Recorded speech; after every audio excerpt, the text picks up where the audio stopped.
എൻ്റെ പേര് സന്ധ്യ. ഞാൻ ഈ ചാനലിൽ എളുപ്പത്തിലും വേഗത്തിലും ചെയ്യാവുന്ന ഇന്ത്യൻ റെസിപ്പീസാണ് ചെയ്യുന്നത്. അപ്പോൾ ഇന്ന് നമ്മൾ ട്രൈ ചെയ്യാനുള്ള റെസിപ്പി മുട്ടയും ഉരുളക്കിഴങ്ങും ഉപയോഗിച്ചിട്ടുള്ള ഒരു കറിയാണ്. ഇത് സാധാരണ കറികളിൽ നിന്ന് ഭയങ്കര ഡിഫറെൻ്റ് ആയിട്ടുള്ള ഒരു റെസിപ്പിയാണ്. അപ്പോൾ ഇതിന് ആവശ്യമുള്ള സാധനങ്ങളുടെ ലിസ്റ്റ് ഞാൻ ഡിസ്ക്രിപ്ഷൻ ബോക്സിൽ കൊടുക്കാം. കറി ഉണ്ടാക്കാൻ ആവശ്യമുള്ള സാധനങ്ങൾ എന്തൊക്കെയാണെന്ന് പറയാം.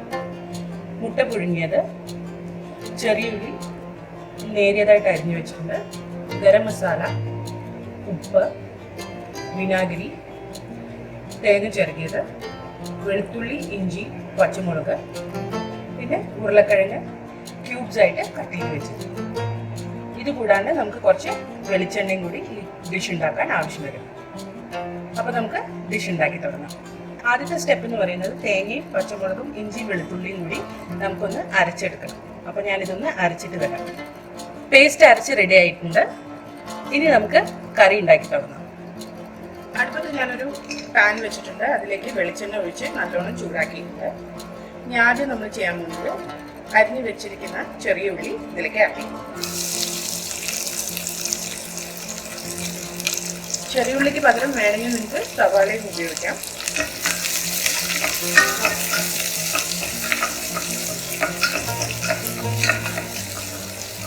ഇതൊന്ന് ഒരു മിനിറ്റ് നേരത്തേക്ക് നമുക്കൊന്ന് ഇളക്കി കൊടുക്കാം. ഇതൊന്ന് വഴറ്റിയതിന് ശേഷം നമ്മൾ അരച്ചു വെച്ചിരിക്കുന്ന പേസ്റ്റിലേക്ക് ചേർക്കാം.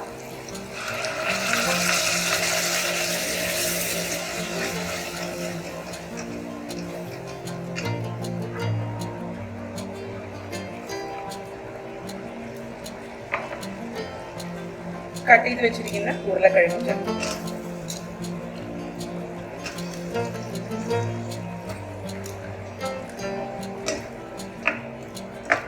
ഇതൊന്ന് കുറച്ചു നേരം നമുക്കൊന്ന് മിക്സ് ചെയ്ത് കൊടുക്കാം.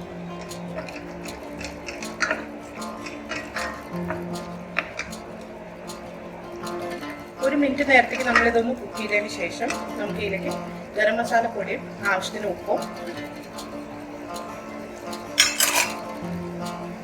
ഒരു കപ്പ് വെള്ളവും, ഞാനിപ്പോൾ അരച്ചെടുത്ത പാത്രത്തിൽ തന്നെ വെള്ളം എടുത്തിരിക്കുകയാണ്, ഇത്രയും ഒഴിച്ചിട്ട് ഇതൊന്ന് നന്നായി മിക്സ് ചെയ്യാം.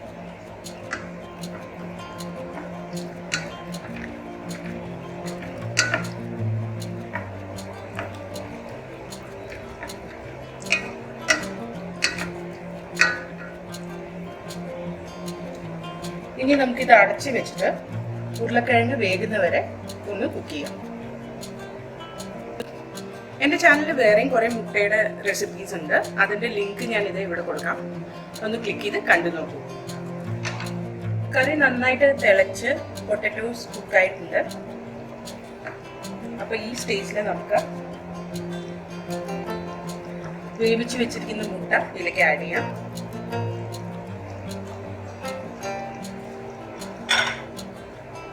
അതിൻ്റെ ഒപ്പം തന്നെ കുറച്ച് വിനാഗിരി ആഡ് ചെയ്യാം.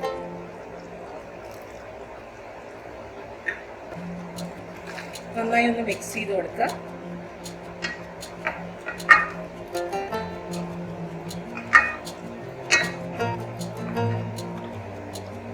ഇനി ഇതൊരു 2-3 മിനിറ്റ് ഒന്ന് തിളച്ചോട്ടെ. മുട്ടക്കറി നല്ലോണം തിളച്ചിട്ടുണ്ട്. അപ്പോൾ ഞാൻ കുറച്ച് വെളിച്ചെണ്ണയിൽ കാഷ്യൂ നട്ട്സ് ഒന്ന് ഫ്രൈ ചെയ്തെടുത്തിട്ടുണ്ട്. ഏത് നട്ട്സ് വേണമെങ്കിൽ ഉപയോഗിക്കാം. ഞാനിവിടെ കാഷ്യൂ നട്ട്സ് ആണ് ഉപയോഗിക്കുന്നത്. ഇത് നന്നായിട്ടൊന്ന് ഗോൾഡൻ ബ്രൗൺ ആവുന്നവരെ ഫ്രൈ ചെയ്തിട്ടുണ്ട്. ഇത് ഇതിൻ്റെ മുകളിലേക്ക് നമുക്ക് ആഡ് ചെയ്യാം.